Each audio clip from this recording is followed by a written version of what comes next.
నమస్తే మిత్రులారా, నేను మీ శ్రీనివాస్ చౌహాన్ అడ్వకేట్. మిత్రులారా, చట్ట ప్రకారంగా మైనర్ పిల్లల యొక్క సహజ సంరక్షకులు ఎవరు?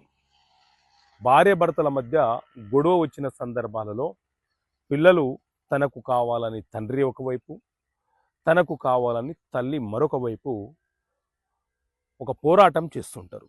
కానీ చట్టం ఏం చెప్తుంది అనంటే, మిత్రులారా, మన దేశంలో Hindu adoption and maintenance act 1956 అనే చట్టం అమల్లో ఉన్నది. ఈ చట్టంలోని సెక్షన్ 6 చాలా స్పష్టంగా వివరణ ఇస్తుంది. Natural guardians of the minor అనే టాపిక్ ఉంటుంది. దీని ప్రకారంగా 5 సంవత్సరాల లోపు పిల్లలకు కుమారులైన కుమార్తెలైన తల్లే మొదటి సహజ సంరక్షకురాలవుతుంది. Natural guardian of the minor అని పిలువబడుతుంది. ఒకవేళ ఆ తల్లికి జన్మించినటువంటి అక్రమ సంతానమైన, సక్రమ సంతానమైన, మగపిల్లలైనా ఆడపిల్లలైనా మైనర్లుగా ఉన్న సందర్భాలలో ఆ పిల్లలకు తల్లి సహజ సంరక్షకులుగా ఉంటుంది.